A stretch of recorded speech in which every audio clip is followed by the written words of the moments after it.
biasa. Kemarin sudah menjalani hari pertama. Siapa yang ingat untuk sesi 1 tentang apa? Ayo yang ikut kemarin. Ayo. Sesi 1 tentang apa? Ayo. Bapak yang mengasihi. Bapak yang mengasihi. Benar? Sesi 2 tentang apa? Yesus Juru Selamat. Baik, berarti masih ingat ya? Nah, sesi 1 kita semua merasakan bagaimana Bapak sungguh mengasihi kita, benar? Ternyata Bapak kita itu luar biasa, ya. Lalu sesi 2 kita merasakan bahwa Tuhan Yesus luar biasa, ya, mengorbankan dirinya buat kita semua. Tapi sebelum kita mulai lebih dalam sesi 3 hari ini, saya memperkenalkan diri terlebih dahulu. Ada yang sudah mengenal saya? Makanya gak sayang sama saya, ya. Baik, ini nama saya, nama baptis saya Bonifacia, nama saya Bonita. Panggil saja Nita, ya. Bukan panggil saya Mawar, panggil saja saya Nita. Ya. Kemudian saya berasal dari Paroki Santo Clement 1 Sepinggan, dan saya tergabung dalam tim pengajar YPK Kasri. Ya. Dan hari ini saya ditugaskan untuk membawakan sesi 3. Siap? Siap? Lebih dahsyat lagi mengalami Tuhan, siap? Semangat banget. Kalau saya aja ikut bersemangat dengan suara Bapak Ibu dan teman-teman, apalagi Tuhan Yesus pasti juga gembira dan bersemangat melihat Bapak Ibu masih semangat di hari yang kedua. Baik, hari ini kita mau lebih dalam lagi tentang kecurahan Roh Kudus. Ya, kenapa perlu? Bagaimana itu kita bisa memilikinya? Nah, nanti kita akan belajar lebih dalam lagi, ya. Nah, kemarin sudah belajar, tadi juga sudah dijawab oleh teman-teman bahwa kita menyadari bahwa Bapa sungguh mengasihi kita. Amin. Ya. Bapa mengutus putranya Tuhan kita Yesus Kristus. Amin. Amin. Nah, Bapa juga menginginkan semua umatnya, manusia dimanapun dia berada, mengalami hidup baru melalui Roh Kudus. Ya, ingat ya, bukan melalui yang lain. Melalui apa? Roh Kudus, ya. Maka kalau tanda salib dalam nama Bapa, nama Putra dan Roh Kudus. Nah, sebenarnya setiap kita berdoa kita sebutin juga, ya. Tetapi sering kita tidak berinteraksi dan dalam serta intim dalam pengertian kita bersama Roh Kudus. Padahal Roh Kudus ada di dalam diri kita masing-masing nih. Sebenarnya pada saat Bapak Ibu teman-teman dibaptis dan sakramen penguatan, semuanya sudah mengalami pencurahan dan penerimaan Roh Kudus. Tapi kenapa hari ini kita akan mengalami lagi? Kenapa Roh Kudus yang sudah ada pada saat kita dibaptis dan menerima sakramen penguatan, kok kita jarang gunakan? Padahal Tuhan sudah beri. Ya, kita akan belajar lebih dalam.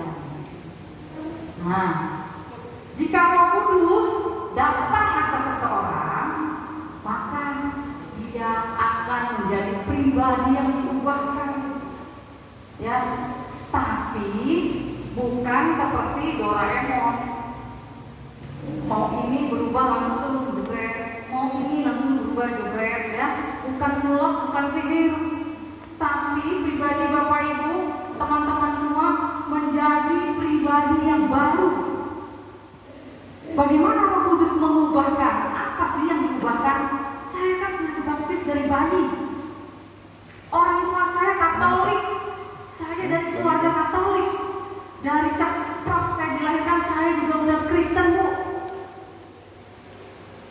Mari kita lihat. Pertama, apa yang akan diubahkan ya? Ternyata kita dapat mengenal dan mengalami Allah itu dengan lebih dalam, dengan lebih intim, dan kita menyadari kehadirannya. Kita menyadari bahwa Dia adalah pribadi yang mengasihi kita, yang selama ini mungkin tidak kita terlalu sadar. Ya, mungkin kita sama-sama tahu ya, kalau orang Katolik disuruh pimpin doa atau disuruh pilih sama cuci piring, pilih mana? Cuci piring. Jujur loh, ini jujur ya, jujur. Disuruh pimpin doa, cuci piring Bu, cuci piring aja, saya makan. Karena mau makan. Iya. Hubungan kita dengan Allah hanya sebatas ya Dia Tuhan saya, Dia sudah menciptakan saya, tapi kita tidak dekat, kita tidak intim, karena kita tidak mengalami Dia secara pribadi dengan mendalam. Itu juga dulu saya rasakan. Saya dibaptis bayi, orang tua saya Katolik.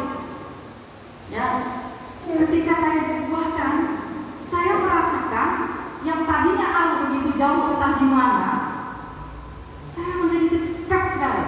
Ya, rasanya nggak enak kalau nggak ngomong-ngomong, nggak curhat, nggak ngobrol. Berbeda kan?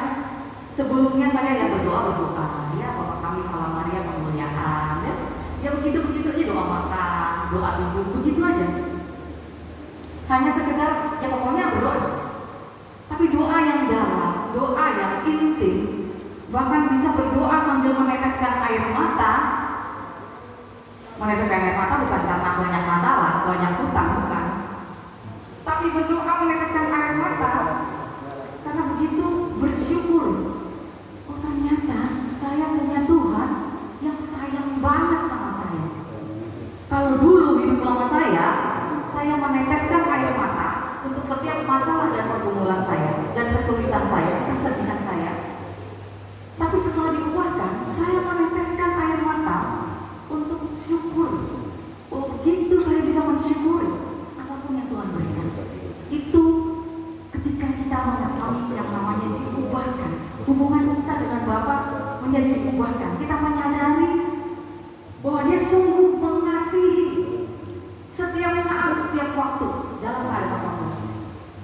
Nah, kemudian kita bisa berdoa dengan cara yang baru. Ya, yang dulunya doanya tentang saya dan masalah saya dan keinginan saya. Lalu saya bisa berdoa yang benar-benar, ya Tuhan, yang terbaiklah yang daripada. Saya dulu nggak bisa begitu. Saya dulu orangnya keras kepala. Ego saya gede banget ya, cenderung sombong karena saya merasa semuanya saya bisa. Saya jarang mau mendengarkan pendapat dan masukan orang lain. Saya gampang temperamen, ya, maksudnya gampang emosi, terpancing emosi. Tapi melalui pencurahan Roh Kudus, saya mengalami perubahan demi perubahan. Ternyata merubah karakter saya tanpa saya sadari. Ya. Berdoa saya kepada Tuhan, saya bersyukur untuk setiap hal. Saya jadi membincangkan diri saya untuk setiap yang tidak berkenan di hadapan Tuhan. Tuhan maaf ya, hari ini saya marah sama anak saya. Tuhan, hari ini saya agak jengkel dengan suami saya. Itu saya ngomong sama Tuhan. Tuhan, di kantor saya lagi kesel sama si A sama si B. Jadi saya merasa Tuhan kan tempat terbaik bagaimana saya mencurahkan isi hati dan perasaan saya. Ya. Kemudian doa-doa saya yang dulunya minta-minta, ya, minta-minta, terus ada doa yang nggak tahu makna dan tujuannya. Saya lebih bisa memaknai bahwa bersyukur dan memuji itu menjadi suatu hal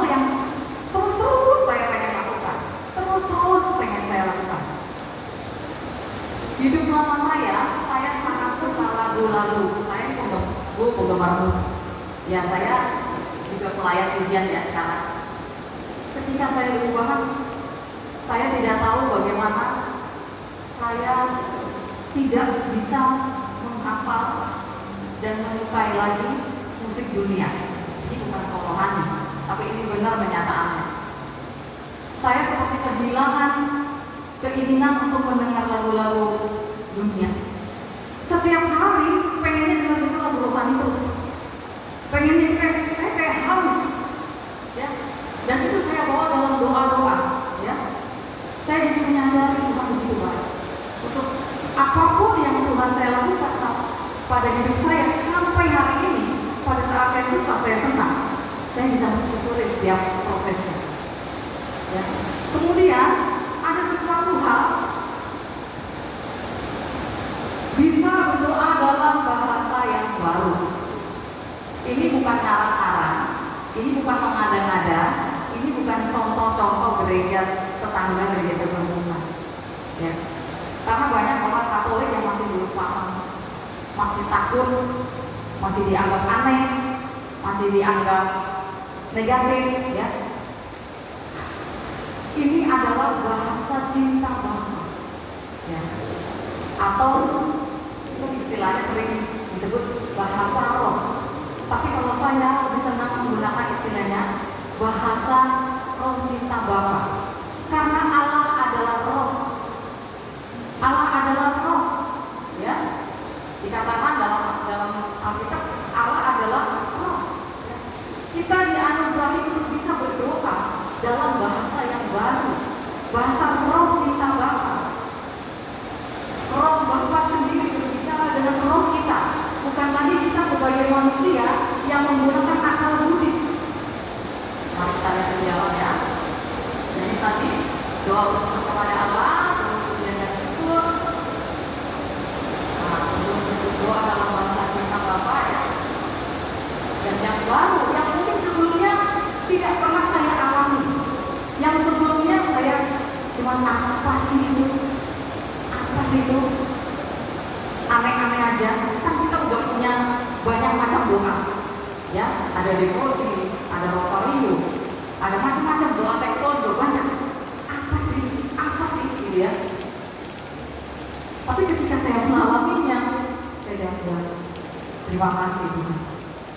Nanti Bapak Ibu, teman-teman semua bisa mengalaminya, ya. Nah ini ya, apa sih karunia berdoa dalam bahasa roh cinta Bapa? Bahasa yang baru, bahasa Inggris kah? Bahasa Spanyol kah? Bukan bahasa dunia, ya. Sifatnya pribadi antara kita dengan Tuhan, bukan kita dengan manusia, ya. Tidak bisa dimengerti oleh sesama manusia. Kamu tadi ngomong apa? Enggak tahu. Jangankan orang lain, kita sendiri yang melafalkannya tidak tahu artinya. Karena roh kita sedang berbicara secara pribadi dengan roh Allah.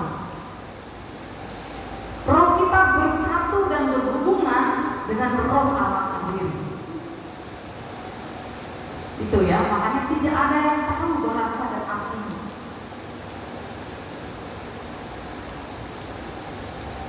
Nah, ini saya kasih contoh.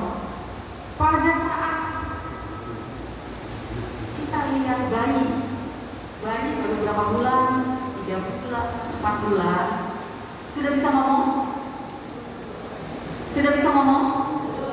Belum ya, ajaib ya, kalau 3-4 bulan bisa bahasa Inggris, bahasa Indonesia. Ya. Tapi orang-orang sekitarnya, atau ibunya, atau bapaknya, bisa berkomunikasi dengan bayinya. Ibu-ibu yang sudah berwajah, sayang.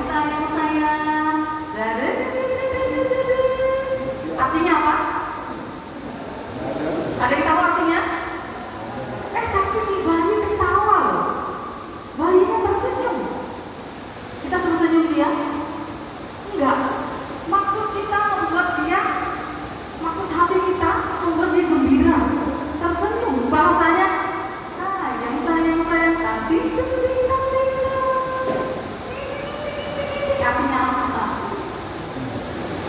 Ada yang tahu artinya? Tidak ada. Tapi ada suatu perasaan yang diberikan kepada si bayi, dan si bayi menangkap maksudnya dan gembira. Demikian juga ya, kalau mamanya marah atau papanya marah, kakaknya marah. Ayo nangis, nangis, jangan nangis. Dia kan nggak ngerti ya.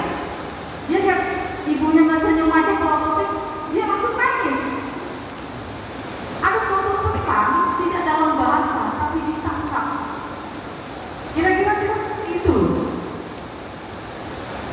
Dalam berdoa dalam bahasa roh itu untuk diri sendiri ya, bukan untuk orang lain. Antara kita dengan Allah secara sangat-sangat pribadi. Jadi kalau di Roma 8, 26 kita baca ya, saya minta tolong boleh dibaca. Demikian juga Roh membantu kita dalam kelemahan kita, sebab kita tidak tahu bagaimana sebenarnya harus berdoa, tetapi Roh sendiri berdoa kita kepada Allah dengan Tuhan yang tidak terucapkan. Di Roma 8 ayat 26, di situ Roh membantu kita dalam kelemahan kita. Kalau kita berkeluh kesah kepada Tuhan, ada yang tahan ngomong sama Tuhan sampai 3 jam, 5 jam. Aku berterima kasih kepada Tuhan, berkata-kata Tuhan, gak usah 3 jam, 5 jam, 1 jam dengan kata-kata bahasa biasa. Rasanya kalau kita lagi banyak masalah, pergumulan dalam keadaan tidak baik, mau berdoa berkata-kata aja susah. Pernah ngalami mau berdoa aja yang keluar air mata terus, udah gak bisa ngomong apa. Pernah ngalamin gitu? Dalam keadaan jadi karena dan terpuruk, Bapak Ibu bisa berdoa dengan kata-kata mau ngomong aja sesak, karena sesak, penuh kesesakan, air mata di mereka. Nah, melalui doa berbahasa roh, kita nggak usah mikir apa yang kita mau katakan sama Tuhan. Roh sendiri akan menolong kita. Apa yang kita akan sampaikan kepada Tuhan, karena roh dengan roh secara pribadi sudah tidak bisa pakai akal pikiran manusia. Apa artinya, apa isinya? Semua yang ada di dalam kita, entah kesedihan, entah kesenangan, entah kekecewaan, entah kemarahan, entah rasa syukur, entah terima kasih, apapun itu ya. Sebab kita sendiri pun nggak tahu gimana sebenarnya harus berdoa ya, tetapi roh sendiri berdoa untuk kita. Roh siapa ya? Roh kita kepada siapa? Berarti bahkan untuk keluhan yang kita nggak pikirkan, yang kita sampai nggak bisa ucapkan ya, sampai seperti itu ya. Nah, doa bahasa roh itu bukan kata-kata yang dibuat-buat ya, dibuat-buat dan ditarang-tarang. Sungguh diilhami oleh Roh Kudus. Bagaimana caranya? Hari ini Bapak Ibu, teman-teman, saudara-saudara akan bisa mengalaminya ya. Kita baca ya di 1 Korintus 14 ayat 2, silakan. Siapa yang berkata dengan bahasa, siapa yang berkata-kata dengan bahasa roh, tidak berkata-kata kepada manusia, tetapi kepada Allah. Sebab tidak ada seseorang pun yang mengerti bahasanya, oleh roh yang mendapat Allah berkata. Siapa yang berkata-kata dengan bahasa roh tidak berkata-kata kepada manusia. Jadi kalau saya kepada teman saya mau ngobrol pakai bahasa roh, ya nggak bisa. Hanya khusus kepada Allah. Bukan mantra, bukan jampi-jampi, beda lagi. Ingat itu ya. Diilhami oleh Roh Kudus. Ya, jadi apa itu? Bahasanya kok dalam berdoa kok aneh gitu.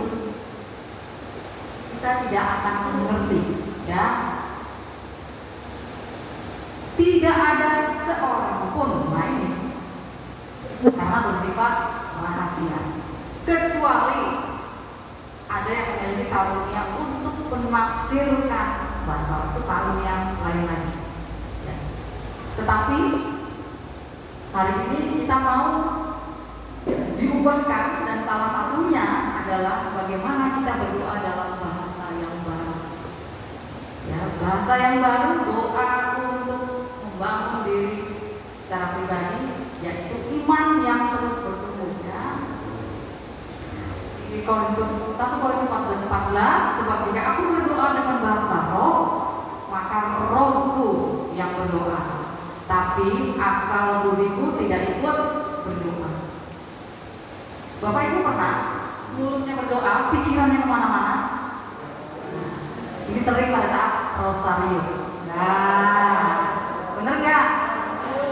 Mulutnya salam Maria, pikirannya kompor sudah mati belum ya? Kompor, pintu sudah dikunci belum gitu?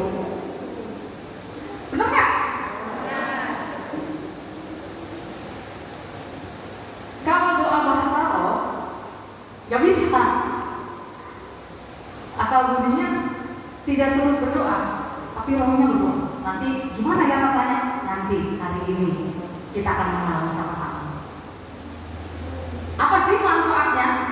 Apakah saya kurang doanya sama ini dengan yang sudah berjalan dan dilakukan? Tidak, Bapak Ibu, ya. Tapi doa dalam bahasa roh ini bisa membangun iman kita, ya.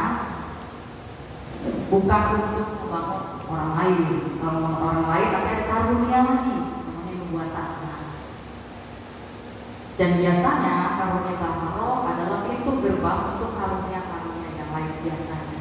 Tapi apakah bahasa roh ini satu-satunya ciri khas diubahkan dalam hidup baru? Tidak, Bapak Ibu. Tidak, ya. Ini adalah salah satu. Apakah saya diubahkan harus bisa bahasa roh? Tidak juga. Tapi alangkah baiknya bisa berdoa dalam bahasa yang baru. Akan rasain deh indahnya. Nah itu saya tidak bisa menggambarkan, tapi betapa indah. Ya. Lalu apalagi yang diubahkan selain berbahasa yang baru? Kita mengalami sakramen, liturgi, kitab suci, semua itu menjadi lebih hidup.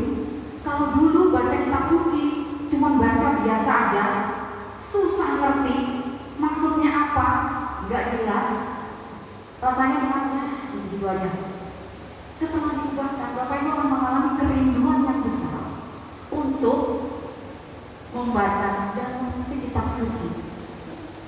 Ikut misa rasanya beda. Saya ngalami dulu ikut misa ya biasa aja, misa pokoknya misa.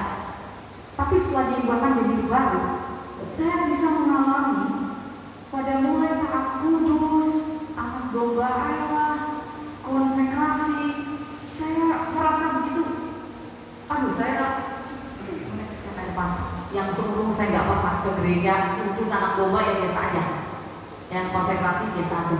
Tapi setelah saya diubahkan, saya mengalami hadirat Tuhan yang luar biasa dalam sakramen Ekaristi. Saya bisa merasakan bagaimana Tuhan sebagai anak domba yang dikorbankan buat saya. Bagaimana kita mengagungkan Tuhan melalui kudus. Tuhan datang dalam sakramen yang Tuhan berkenan, saya terima tubuh dan darahnya. Itu satu hal peristiwa yang Ekaristinya ya sama aja, tapi saya karena sudah diubahkan memaknainya menjadi berbeda. Saya memandang Ekaristi begitu agung, begitu sakral. Kalau dulu biasa-biasa aja, ya, gitu ya. Menjadi rindu, ada satu kerinduan, kehausan, mau belajar lagi, bertumbuh lagi, ya. Baca lagi. Firman, oh ini toh maksudnya. Sering kok saya dengar, tapi baru kali ini saya ngerti. Itu yang saya alami. Nah kemudian tanpa kita sadari ada buah-buah roh yang terlihat dan berkembang dalam diri kita masing-masing. Ya, ada sukacita yang dulunya susah banget, gembira, rumah enak nggak ada masalah, saya masalahnya banyak. Buru-buru suka kita senyum aja susah. Jadi hidupnya susah terus. Apakah orang yang bersuka cita tidak punya masalah? Punya. Ya. Kemudian bisa merasakan damai sejahtera yang mendalam, ya, lebih sabar, lebih murah hati, ya. Orang ini sekarang baik loh ya. Wah, kita sendiri kayaknya saya biasa-biasa aja. Nah, orang-orang sekitar kita bisa merasakan perubahan karakter kita. Buah-buah roh itu nampak pada diri kita masing-masingnya. Biasanya ada buah-buah roh, ada kasih, sukacita, damai sejahtera, kesabaran, kemurahan, kebaikan, kesetiaan, kelemah lembutan, penguasaan diri, ya. Kita sama-sama membaca buah-buah roh, ya, dari kasih sampai penguasaan diri. Sama-sama ya, pelan-pelan ya. 1, 2, 3.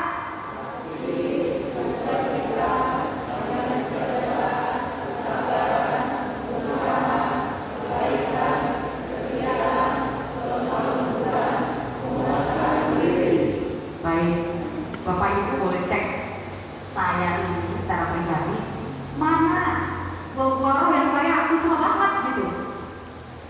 Ada nggak buah-buah roh yang sudah ada pada diri saya? Coba cek. Bu, saya kan orang Batak, susah kalau ngomong lembut-lembut seperti orang Jawa. Suami saya orang Batak.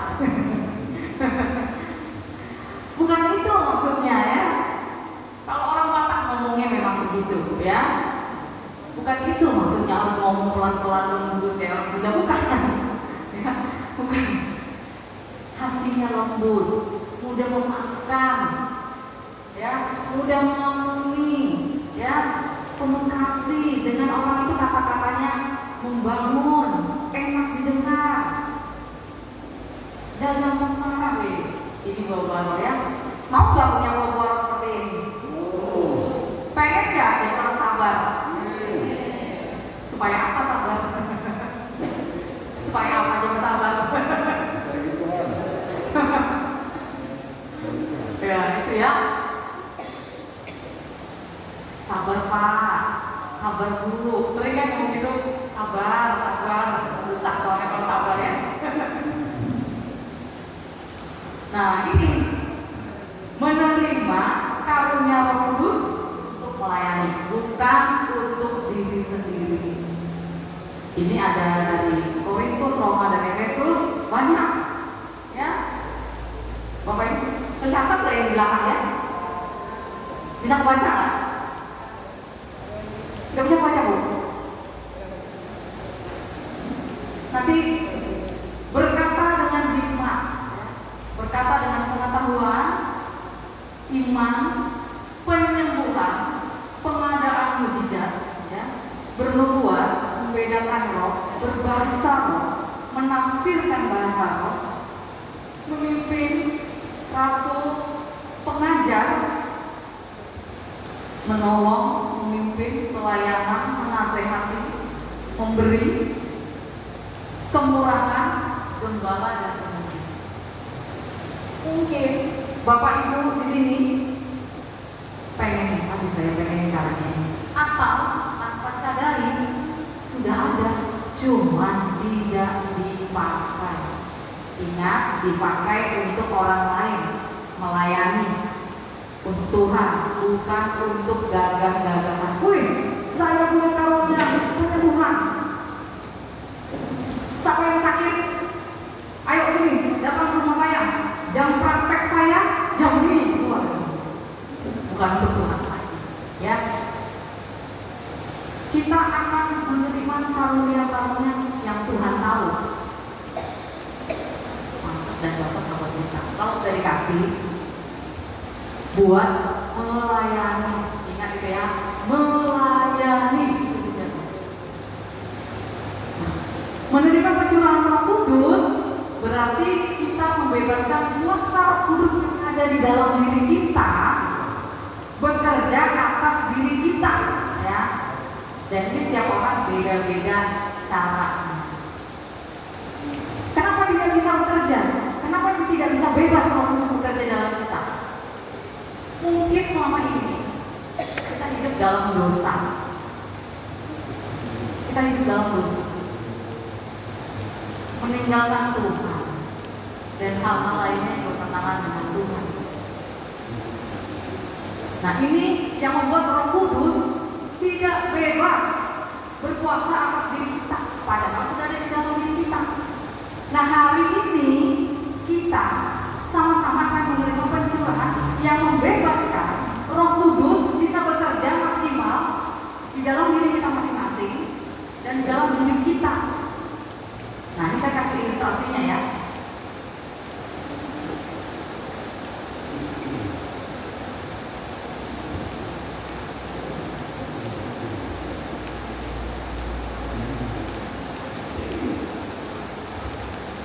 Ini anggap diri kita, ya, diri kita. Ini apa? Itu ya. Apa yang mau ada haus? Ada yang haus? Ya, jangan tegang-tegang Bapak Ibu di luar hujan ya. Saya kasih Mbak ini, karena ini paling depan. Rasain satu second rasanya. Iya. Rasa apa? Rasa air, kira rasa jeruk.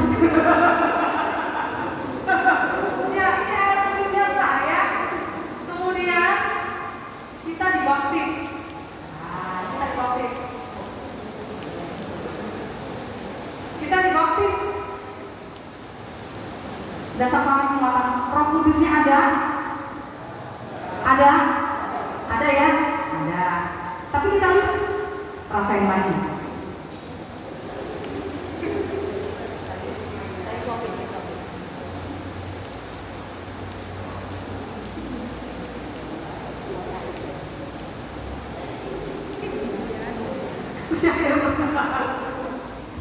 Melalui pencurahan Roh Kudus hari ini kita dibebaskan supaya diubahkan mengalami hal-hal yang manis.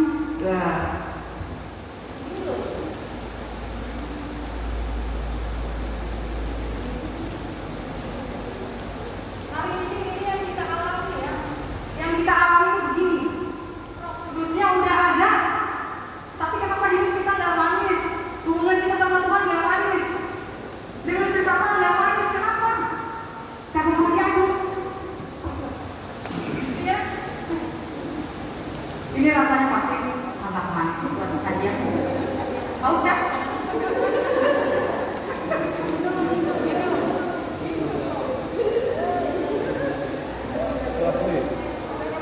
Itu nanti yang sama-sama kita alami supaya hidup kita lebih manis bersama Tuhan. Hubungan kita lebih manis sama Tuhan, dengan sesama lebih manis sama Tuhan. Kalau tahu ya, hidup lama saya ini jarang senyum. Saya dulu jarang senyum Bapak Ibu. Boleh tanya suami saya. Heran juga kenapa suami saya mau sama saya karena saya jelas senyum. Dia suami saya gitu ya. Saya jarang senyum Bapak Ibu. Karena dari kecil saya dibesarkan dalam keadaan yang keras ya. Masa kecil saya dari keluarga yang keras, yang ya banyak hal yang membuat saya itu terluka dan merasa pahit dalam hidup. Sehingga buat saya kalau ketawa itu apa sih? Emang hidup itu udah mudah, emang hidup itu gampang, emang hidup itu udah berjuang kayak gitu. Jadi saya susah banget untuk sekedar boro-boro saya ketawa gitu, gampang banget. Mau film lucu, lawak yang ketawa orang sampai terpindah, saya cuma gini. Jadi banget ya. Tapi sekarang saya senyum kan.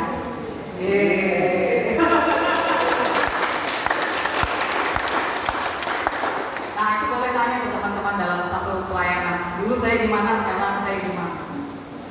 Sekarang tuh saya sering melucu bahkan, membuat orang tertawa. Jadi saya pikir saya tidak menyadari perubahan itu. Ternyata teman-teman yang dulu kenal sama saya, lama nggak ketemu saya, ketemu lagi. Sekarang kamu beda. Sekarang dikit-dikit senyum, dikit-dikit ketawa. Saya dulu susah banget ya, pegang orang begini. Halo, apa kabar? Gak mau saya nggak mau. Entah nggak tahu kenapa, saya nggak nyaman dengan cara-cara begitu. Tapi hari ini saya bisa peluk orang yang tidak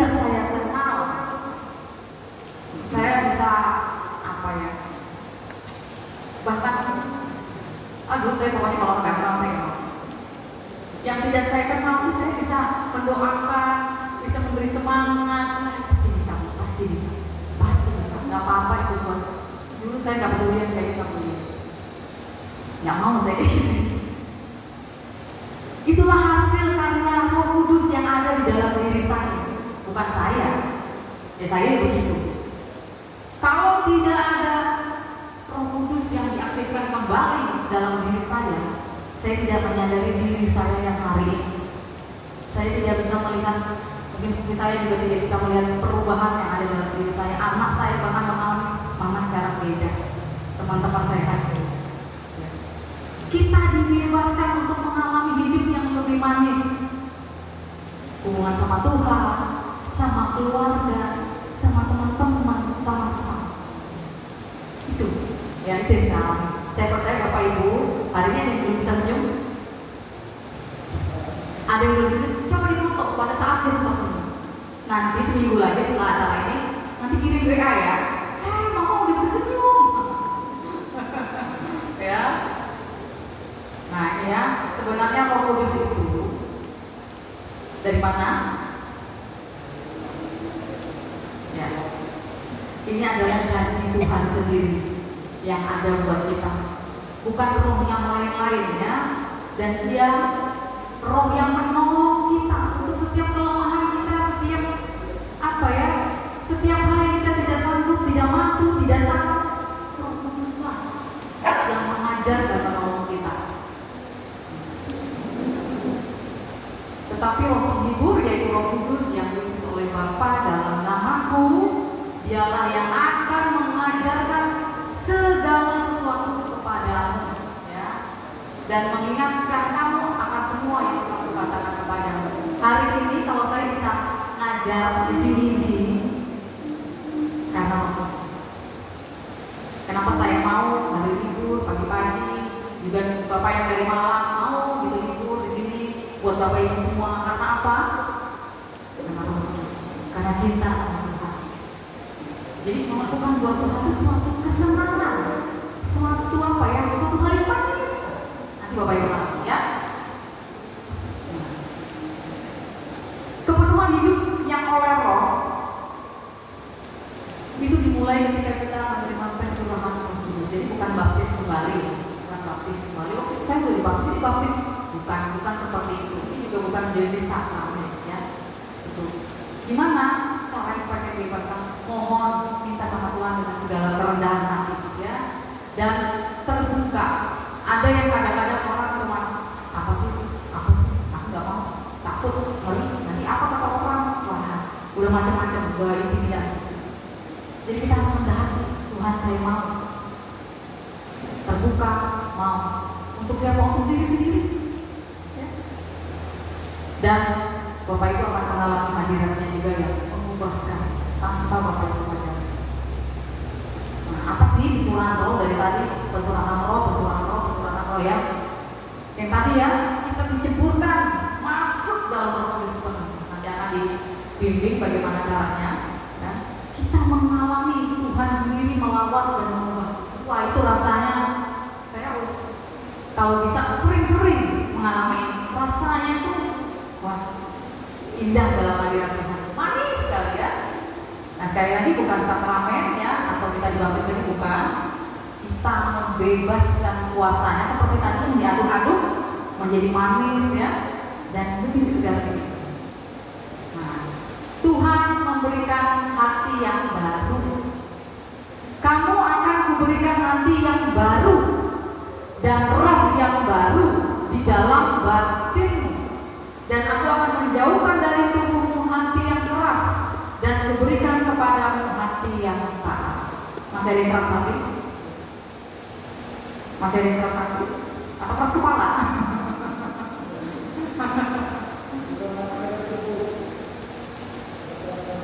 Oh dilepas maskernya? Oke lah. Ya, kemudian di ayat 27, rohku akan kuberikan diam di dalam hati. Itu janji Tuhan ya. Dan aku akan membuat kamu hidup menurut segala ketetapanku dan tetap berpegang kepada peraturan-peraturan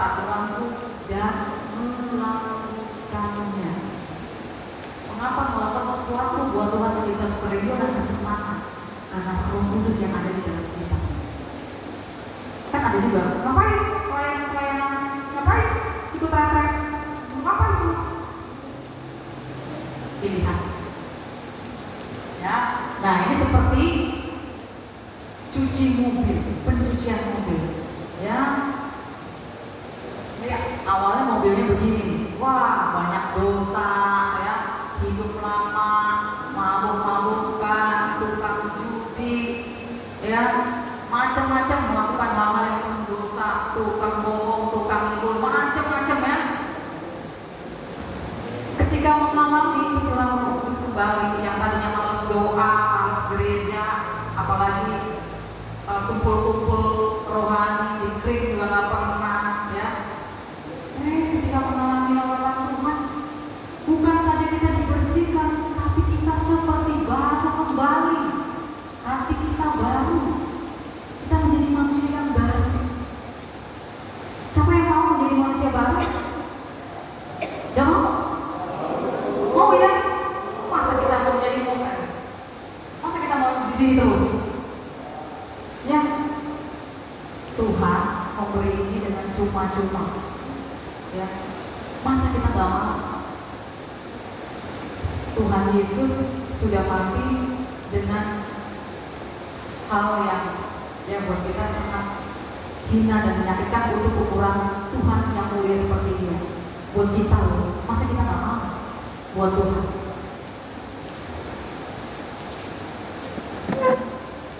Oke, nah ini ketika kita diubahkan, kita bisa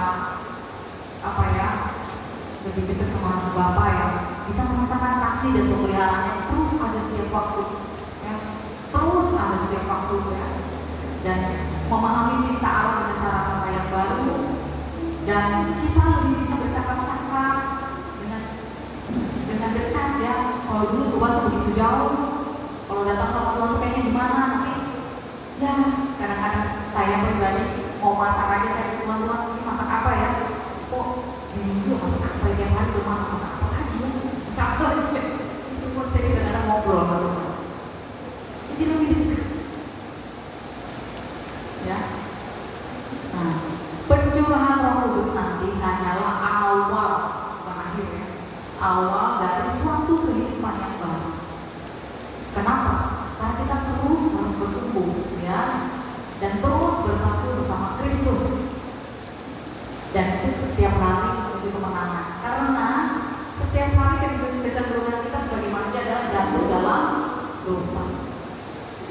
Maka kita harus terus bertumbuh. Kalau udah pencurahan udah bukan, justru kita harus mulai lebih lagi dengan cara yang baru, dengan hidup yang baru. Mau menerima Roh Kudus? Mau menerima pencurahan Roh Kudus? Mau diubahkan? Mau apa mau banget? Mau banget ya? Ya. Mari kita menerima pengajaran sesi 3 ini dengan suatu keterbukaan hati. Tuhan, jangan pakai pikiran yang masa sih begitu, emang itu benar, emang itu Katolik, emang itu ya. Kita mau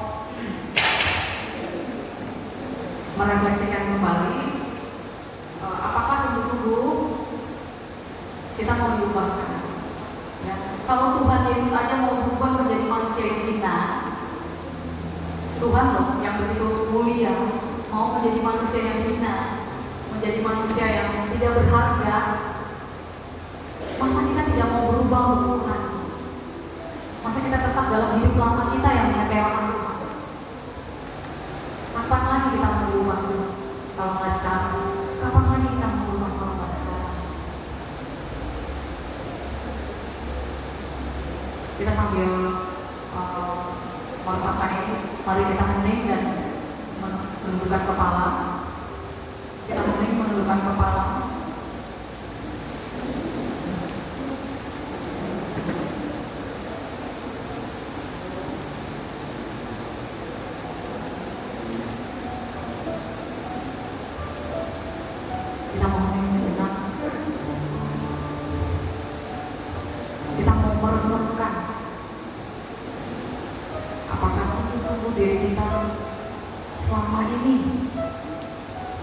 hidup dalam kekecewaan kepada Tuhan.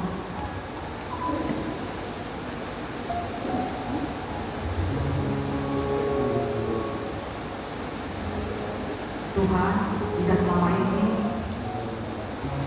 saya terlalu memikirkan diri sendiri dan masalah hidup saya, jika saya tidak bisa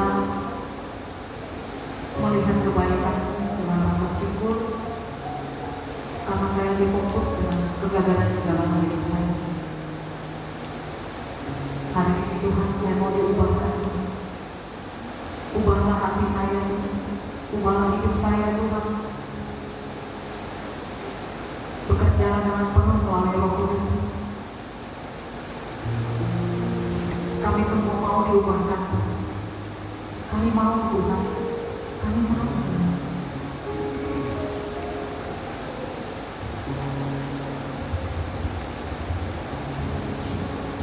Yesus Tuhan,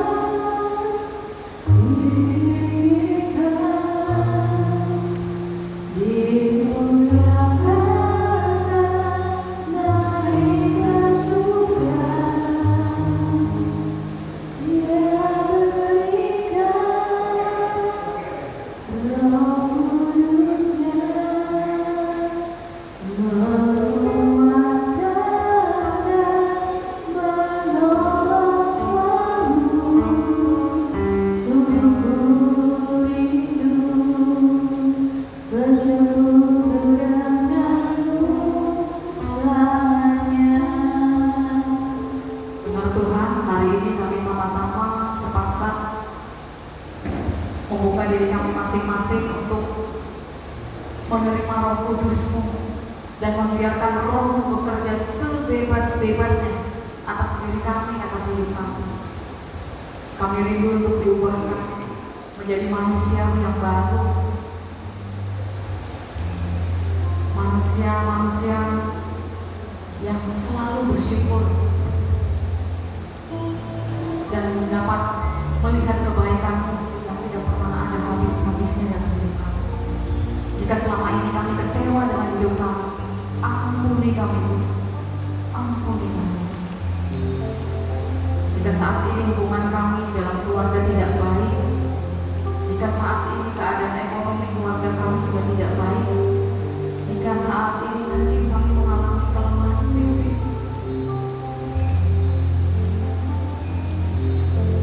ajar kami untuk tetap bersyukur. Kami mau diubahkan, kami mau diubahkan dengan penuh. Bekerjalah sebebas-bebasnya atas diri kami masing-masing, Tuhan. Yesus Tuhan,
Inilah kami yang mau datang secara jujur dan terbuka untuk menerima pembebasan kuasa Roh Kudus bekerja atas setiap kami.